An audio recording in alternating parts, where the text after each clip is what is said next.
lately I've been drawing you to the attention of Agenda 2030. And it's hard to understand because, well, first they call it agenda, and that's deliberate, right? And you have to know that.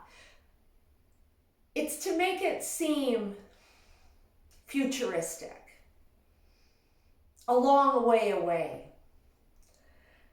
And they want you to think that because if you do, then you won't get involved and you won't participate in what is actually happening now, right before our very eyes. Agenda 2030, every country has a plan. It's a UN plan. Now, interestingly, a couple of years ago, I read a piece and I put it to the side because I thought, how could that be? That's ridiculous. And now that I look back, it is an absolute critical part of the Agenda 2030 and Agenda 21 plans. And in fact, a bit of a plant. Let's just say setting the stage for the world. The technocrats and governments are plotting for us. The woman who came up with this, now originally this was presented at the World Economic Forum in 2017. Her name is Ida Auken, and she's a member of parliament for Denmark. I'm going to read it with some passion. Welcome to 2030. I own nothing, I have no privacy, and life has never been better. By Ida Auken. Welcome to the year 2030. Welcome to my city, or should I say, our city. I don't own anything. I don't own a car. I don't own a house. I don't own any appliances or any clothes. It might seem odd to you, but it makes perfect sense for us in this city. Everything you considered a product has now become a service. We have access to transportation, accommodation, food, and all of the things we need in our daily lives. One by one, all of these things became free. So it intended not making much sense for us to own much. First, communication became digitized and free to everyone. Then, when clean energy became free, things started to move quickly. Transportation dropped dramatically in price. It made no sense for us to own cars anymore because we could call a driverless car or a flying car for longer journeys within minutes. We started transporting ourselves in a much more organized and coordinated way when public transit became easier, quicker, and more convenient than a car. Now I can hardly believe that we accepted congestion and traffic jams, not to mention the air pollution from combustion engines. What were we thinking? Sometimes I use my bike when I go to see friends. I enjoy the exercise and the ride. It kind of gets the soul to come along on the journey. Funny how some things never seem to lose their excitement. Walking, biking, cooking, drawing, and growing plants. It makes perfect sense and reminds us how our culture has emerged out of a close relationship with nature. Environmental problems seem far away. In our city, we don't pay any rent because someone else is using our free space whenever we do not need it. My living room is used for business meetings when I'm not there. Once in a while, I will choose to cook for myself. It's easy. The necessary kitchen equipment is delivered to my door within minutes. Since transport became free, we stopped having all those things stuffed into our home. Why keep a pasta maker and a crepe maker crammed in our cupboards? We can just order them when we need them. This has also made a breakthrough in the circular economy easier. When products are turned into services, no one has an interest in things with a short lifespan. Everything is designed for durability, repairability, and recyclability. The materials are flowing more quickly in our economy and can be transformed to new products pretty easily. Environmental problems seem far away since we only use clean energy and clean production methods. The air is clean, the water is clean, and nobody would dare to touch the protected areas of nature because they constitute a value to our well-being. In the cities, we have plenty of green space and plants and trees all over. I still do not understand why in the past we filled all the free spots in the city with concrete. The death of shopping. Shopping? I can't really remember what that is.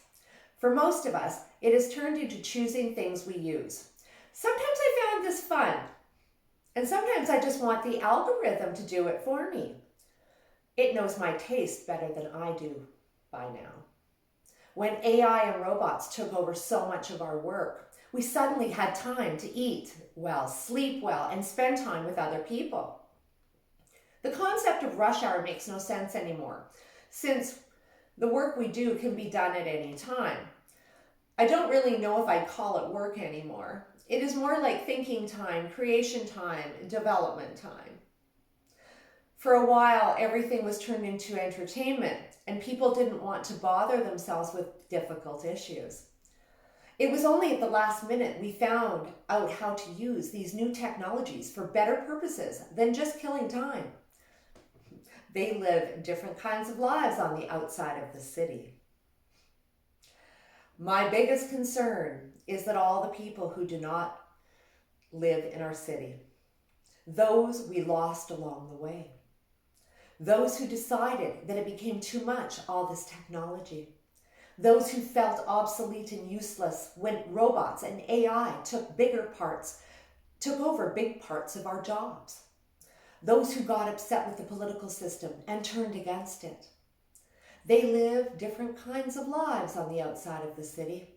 Some have formed into self-supplying communities. Others just stayed in the empty, abandoned houses of the small 19th century villages. Once in a while, I get annoyed with the fact that I have no real privacy, nowhere I can go and not be registered. I know that somewhere, everything I do, think, and dream of is recorded. I just hope no one will use it against me. Wow.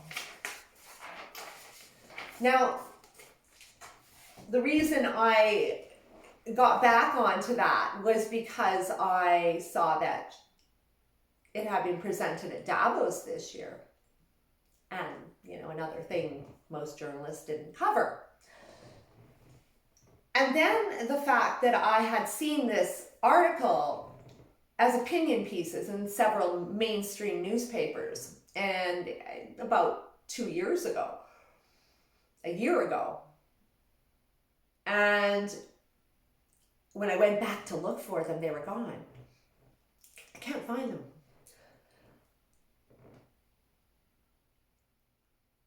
And I'm getting that this is exactly the vision of 2030 in print.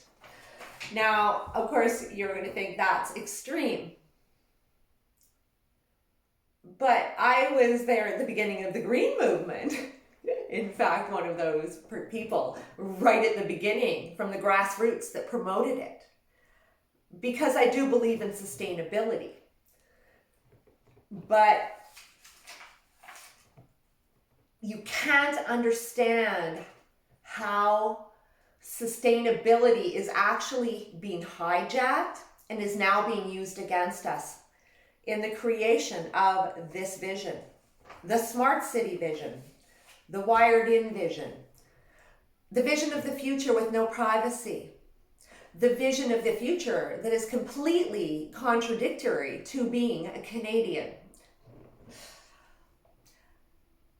Over the next several weeks, I'm going to be digging into what is being proposed, and that proposed is actually in effect and coming on board in Canada bit by bit. with Agenda 2030 Canada. And anyone in any country can follow along because it all applies to all of us. This is a global plan.